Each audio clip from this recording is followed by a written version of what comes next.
Since a young age, I've been collecting trophies for fun, and over time I've gotten so serious about it to the point where it just causes a huge burnout. I thought it'd be a great idea to start a new trophy hunting account since it would allow me to replay my favorite games and remind myself why I started trophy collecting in the first place. In this video, I'll be getting all the trophies for the first 3 Uncharted games. Since this is my favorite franchise tied with the God of War series, I thought it'd be a great way to start off this new series. This wouldn't be my first time getting all the platinums for these games, as I got the platinum on both the PS3 and the PS4 version on my old account. My plan of attack was to start each game on crushing difficulty and collect all the collectibles and miscellaneous trophies along the way. I will then clean up any miscellaneous trophies that I would not be able to obtain in the other playthroughs. I will then brutal difficulty and finally leaving the speedrun trophies for last, all for a grand total of 166 trophies. Starting off with Uncharted Drake's Fortune.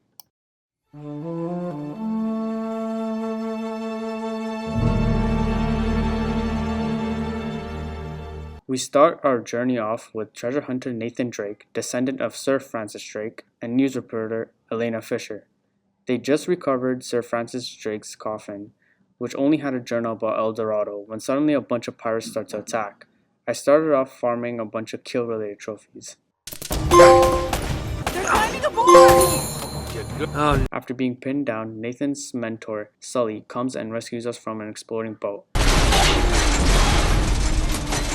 After ditching Elena at a resort, we make our way with Sully to find El Dorado, where I pick up my first treasure. Are you even listening? I then explore photo mode.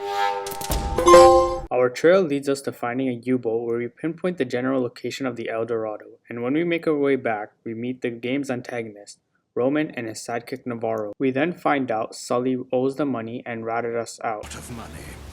So when he told me that you two were onto something big, the find of a lifetime, he said, well, I was intrigued. And for some reason, Roman decides it'll be a good idea to shoot Sully after the U-boat explodes because Nathan is a little too clumsy.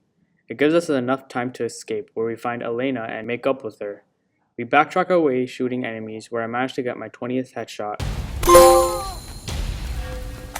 We make our way to an escape plane and get shot down by air defense. Nate crash lands in a forest and I get my 10th treasure. In this chapter, I got a bunch of kill-related trophies.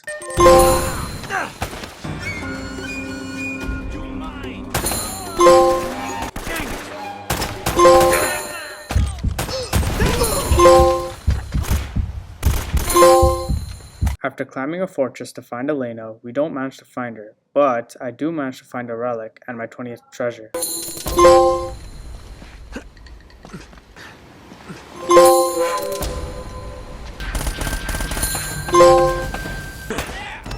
Hey, look out!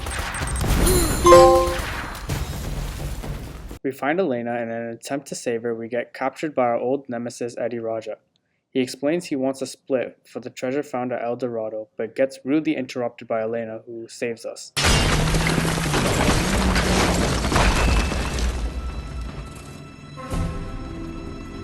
Well, come on!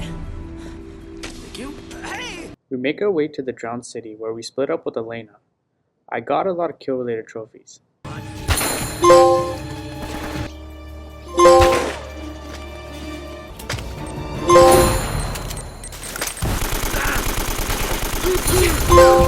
I got him! We're about to rendezvous with Elena when I got my 30th treasure. After finding out Sully is alive, we make our way upriver to find Sully. I managed to get a couple kill-related trophies and even picked up my 40th and 50th treasures.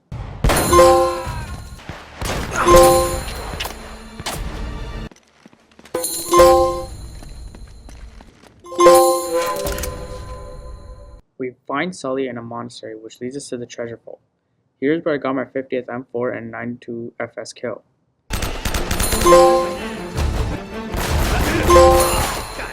Eddie Raja finds us at the heart of the vault, where we get attacked by zombie-like creatures called the Descendants. Eddie, get back here!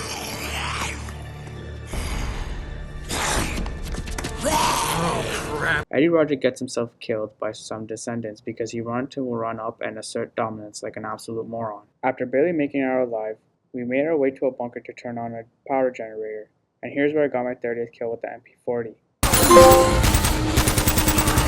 After turning on the generator, we find out where these descendants came from.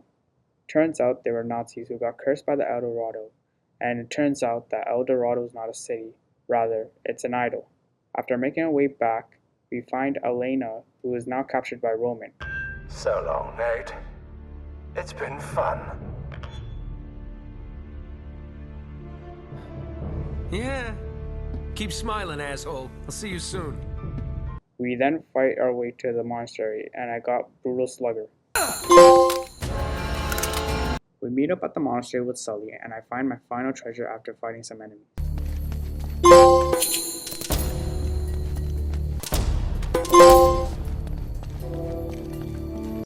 Navarro tricks Roman into opening up the El Dorado, which turns him into a descendant.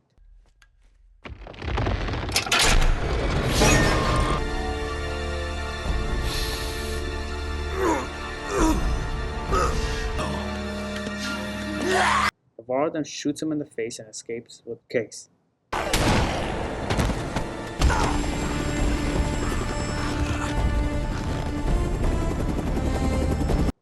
We find him on a boat where I fight him through a quick time event and collect 4 difficulty trophies.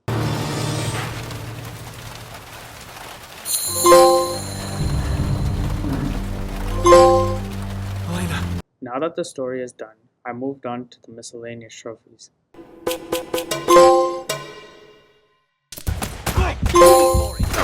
That feel, hero?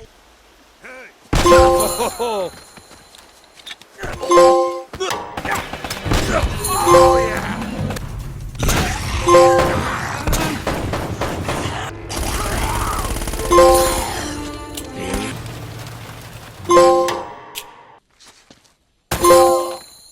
He's over. Now that I'm done with the miscellaneous stage, it was time to move on to Brutal. Unfortunately, I do not have any of the clips of me completing Brutal difficulty, but I do have the trophy clip that was automatically recorded by the PS5.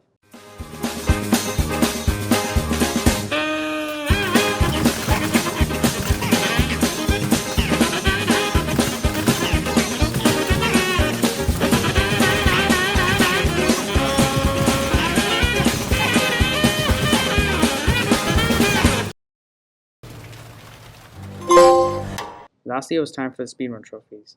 All these trophies are stackable, but I tried to get them in one single playthrough and failed. Thanks. Alright, okay. Let's head up. This just keeps getting better and better.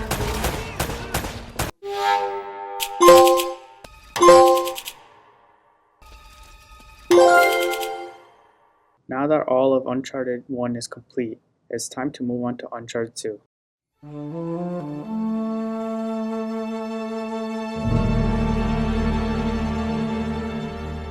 We find Nathan Drake all bruised up and clinging to dear life on a train that is hanging off a cliff. After barely making it off the train, the game takes us 4 months back where we meet Harry Flynn and Chloe Fraser. They want us to pull off a job in Istanbul to steal a magic lamp used by Marco Polo. Nathan reluctantly agrees. We are then taken back into present time where I collect my first treasure. Another flashback shows us Nate and Chloe have some history, and the trio is on their way to pull off the heist. All goes according to plan, and Nate finds out the lamp contains a message of Marco Polo finding Shambhala. Flynn pulls a gun on Nate and takes the lamp for himself, leaving Nathan to be arrested. Nate is bailed by Sully and Chloe, who is now leading a double life, and they make their way to Borneo to find Flynn and the lamp he stole. Here I got some kill-related trophies. See ya. We find Flynn's client, Lazarevich, who is a war criminal and who wants to find Shambhala because he believes grant him powers. We divert him using explosions and we infiltrate his camp. His men come back, making us fight for our life. I picked up my 20th treasure. We find a dagger, which will be important later when we are caught by Flynn and his men. Chloe acts like she catches Nate and Sully, but she helps them escape. The two barely make it out alive. Get!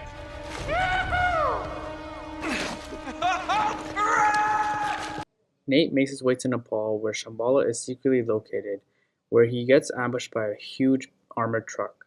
After taking the truck out, I find a secret relic and get some kill-related trophies.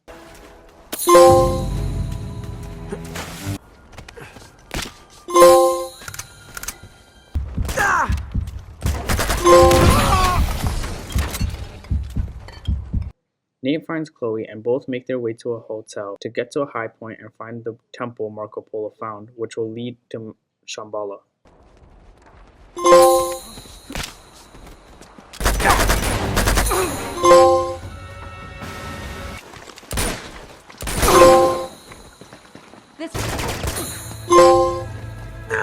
We find the temple we are looking for. About it.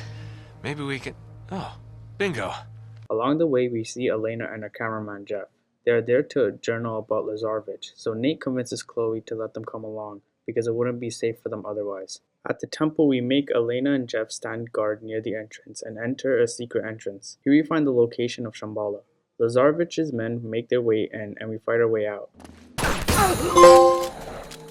We find Elena in distress and an injured Jeff, so we carry him out.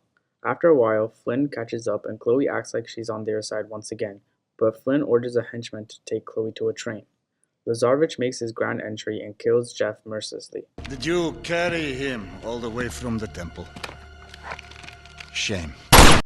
Nate and Elena escape, and Nate, thinking Chloe is in danger, insists he saves her. We make our way to a railway station where Lazarevich's men are currently.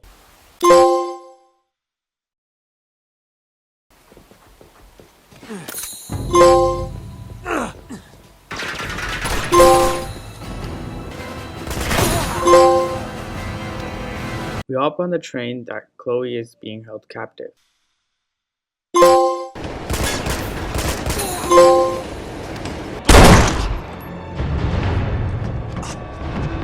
No. You just don't know when to quit, do you?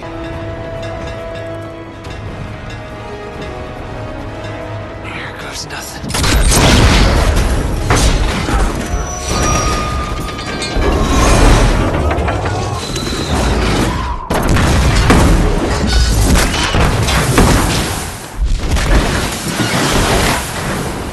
We are now where we left off, bruised and bloodied. Nate is found passed out by a local named Tenzin. He helps him recover, and Nate finds Elena alongside a former expeditioner named Carl Schaefer who found Shambhala once. He explains to us that the dagger named Apurba is not just a dagger, rather the key to Shambhala. Nate is very skeptical at first about the information given by Schaefer, but Schaefer makes him find the remains of his expedition with Tenzin. Here I got my 60th treasure.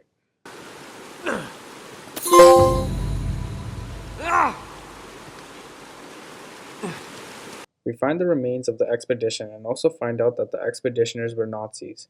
It is then explained that Schaefer killed them because they were all blinded by power and it was the only way to stop them. Nate and Tenzin are then ambushed by some Yetis. After taking them down, we escape to find Tenzin's village under attack. Elena explains Lazarevich attacked the village and kidnapped Schaefer. We fight off Lazarevich's men, and I get some trophies along the way.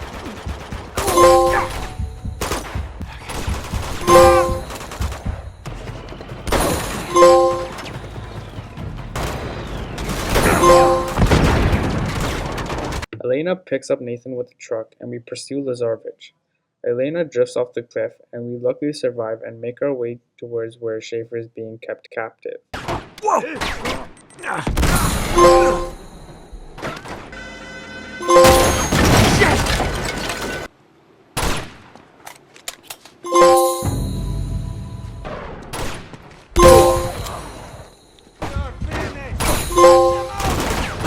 Elena and Nate find a dying Schaefer, and he informs them that the entry to Shambhala is close, and they need to destroy the Chintamani stone before Lazarevich can get his hands on it, shortly after he dies. We make our way with Elena to find the secret entrance to the path of Shambhala.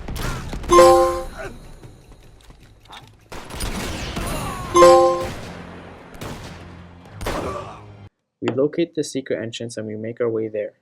Lazarevich and company catch up this time, and they take Chloe hostage as they find out about her double life. Nate, having no choice, opens the entrance and takes Flint to the door of Shambhala. We get jumped by Yetis when Lazarevich saves us. Lazarevich takes a mask off a Yeti to reveal it's a guardian.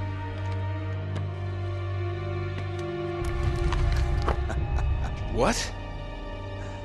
Scarecrows. Guardians to frighten trespassers. Lazarevich opens up the door to Shambhala.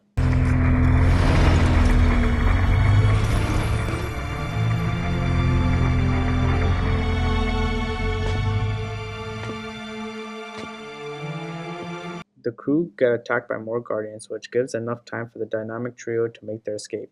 The three agree to stop Lazarevich before he gets too powerful, and we find ourselves at a temple where I picked up my last treasure.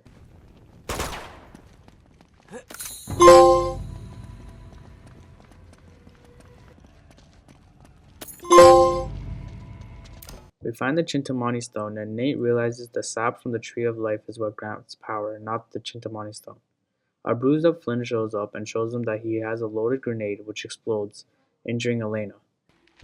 Parting gift from Lazarevich. Pity he took the pin. Get back! Elena! We make our way to the Tree of Life to find Lazarevich drinking from it.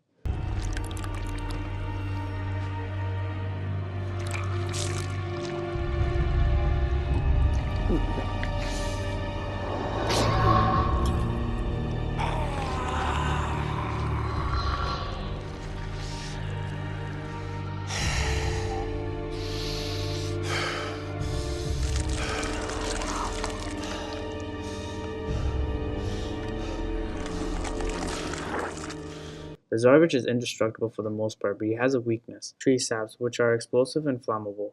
We defeat Lazarevich and the Guardians take care of him. We escape.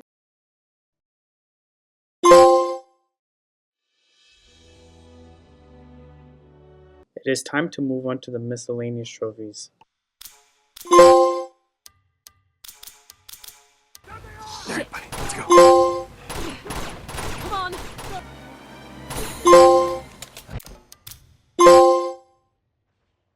Get back! All right.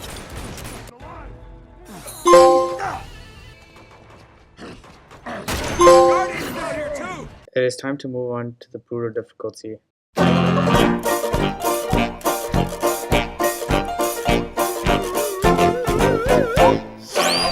at your dress cause it's see-through. Yeah. Talking all the shit that you done been through. Yeah. Say that you a lesbian, girl, me too. Hey, girls want girls where I'm from. Hey, girls want girls. Now it's time to complete the speedrun trophies.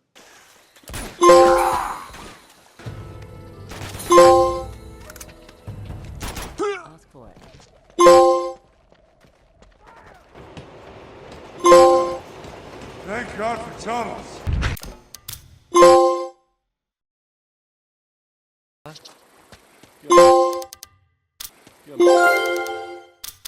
Finally, it was time to move on to Uncharted 3.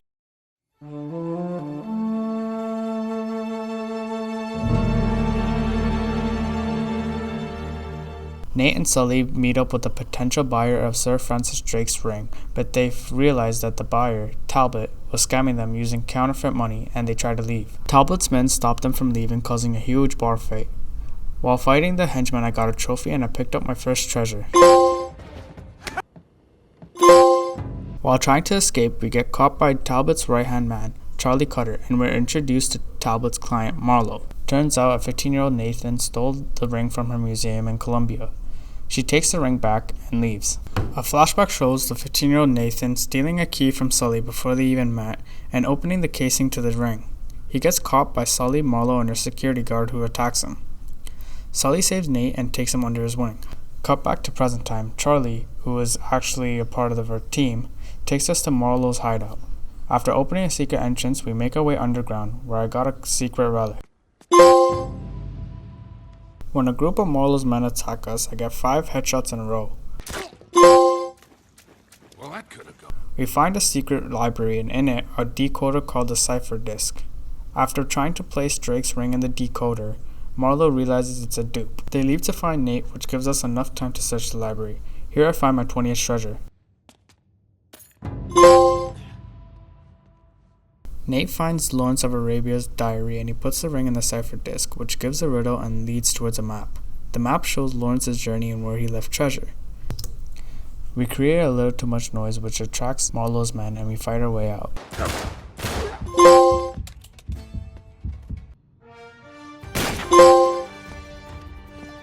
Sully, Nate, and Charlie escape with Chloe, who make their way to their hideout.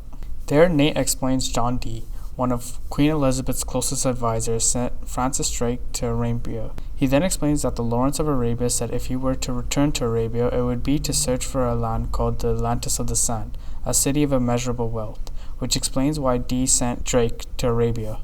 Nate pieces together that Marlowe was after the Atlantis of Sands. There were two places marked by a special symbol by Lawrence, one in France and another in Syria. Nate and Sully make their way to France while Chloe and Charlie go to Syria. Nate and Sully find the chateau, the place marked by Lawrence, and they start searching for clues. After finding a secret passage, Nate and Sully find a piece of amulet and they make their way out hoping to find the rest of the amulet in Syria. They also make out there is something crucial in Yemen. Talbot ambushes them and Nate gives up the amulet. Soon, Nate and Sully are surrounded by flesh-eating bugs, similar to the ones seen in The Mummy.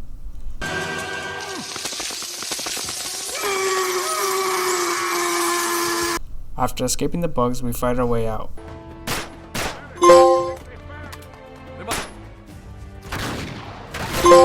Grenade! Nate and Sully escape a chateau on fire. Sully and Nate rush their way to Syria to save Chloe and Charlie from Marlowe's men. We find Charlie and Chloe completely fine, and Charlie explains to Nate that Elizabeth's spy network were part of a secret society including John Dee and Drake. The spy network tried to find the treasure for power so they can control their enemies through fear. He then explains Marlowe is a part of the same order. We make our way to the highest point to find a crypt. I explore photo mode. We get into a shootout with Marlowe's men. Come on. Gotta meet up with those guys. Our trail leads us to a secret entrance where Talbot hypnotizes Charlie, making him jumpy and attack Nate. We find the entrances to the inner crypts and the remaining half of the amulet. While trying to escape, the crew gets ambushed by Talbot. This causes Charlie's leg to be broken. We escape, getting a trophy along the way. After a narrow escape, Chloe opts out of the plan with Charlie, and Sully calls Elena, Nate's now estranged wife, and the two make their way to Syria. In Syria, Nate and Sully meet up with Elena, and Nate sees Talbot, so he pursues him. Talbot sees him and throws him into a market where his men are waiting. I whack one of the men with the fish and counter all of a brute's attack. We regroup with Elena and Sully and we find an underground temple under a well. We open a secret entrance and after completing a couple puzzles, we get swarmed by the same bugs. Nate gets drugged and is captured by Marlowe, and after he flips the table causing a distraction, we chase Talbot again. A pirate, Ramsey, knocks out Nate and kidnaps him to a ship. Ramsey tells us he has Sully held captive and will kill him. After escaping the boat and collecting my 60th treasure, we find out we are in a boat scrapyard. We take out some enemies and get some kill-related trophies.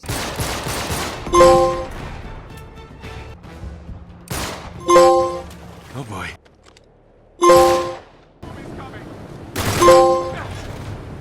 Eventually, we get on Ramsey's ship. Thanks for the tip, Ramses.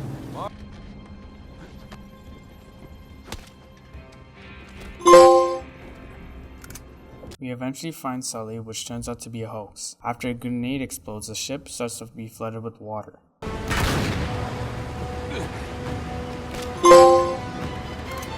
We escape in the nick of time and Nate is washed up on shore in Syria. We get to Elena's house and she agrees to help rescue Sully. We make our way to the airport to sneak onto one of Marlowe's cargo planes. We jump on the plane by hopping on one of the wheels, but shortly after we get caught. A fight breaks out, causing the cargo door to be open, sucking everyone out. We crash land. After a couple of days of no food or water, Nate finds a ghost town filled with Marlowe's men. Nate finds the strength to fight hundreds of men like everyone does, and is saved by Salim, a sheik.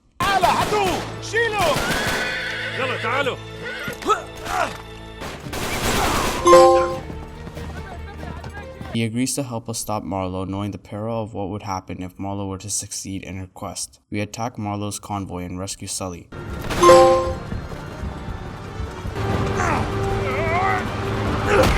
on, I got you!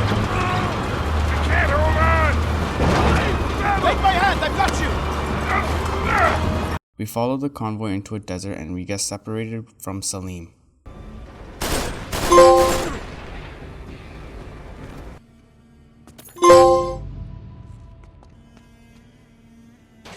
We find the entrance to the Atlantis of Sands, and Nate takes a sip from the fountain water. It's clean. It's amazing it's still running after all these years. Talbot shoots Sully and Nate gets attacked by some djinns. What? No.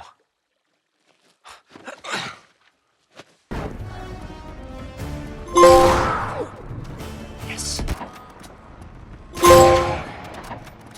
We find Sully and realize he never died, it's just that the fountain water Nathan drank from was laced with some sort of hallucinogen, and that's what Marlowe's after the entire time.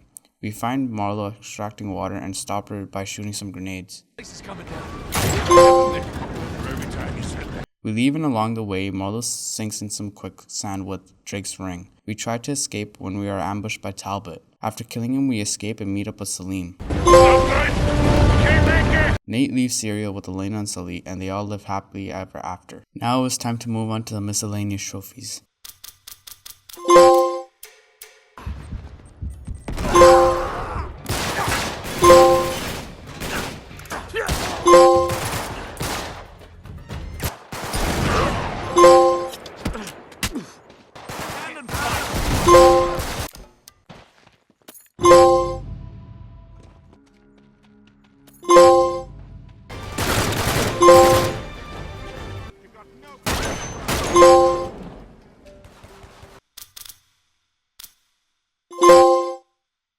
Safe, does it?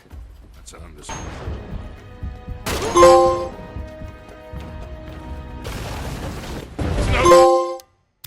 Finally, it was time for Brutal.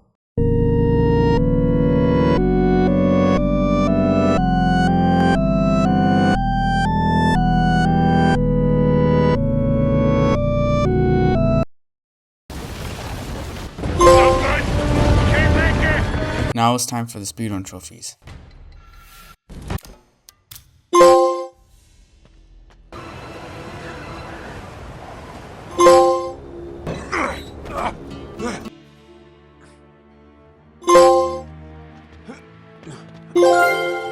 Shit. It's true, it's really here.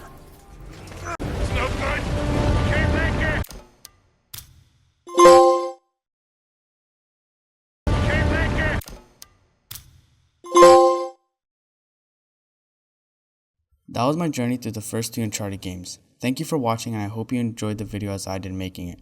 Playing through the 3 games has always been a blast for me, and it always will be. It makes sense why Indiana Jones and The Mummy are one of my favorite movies of all time. I would totally love to see an Uncharted movie someday.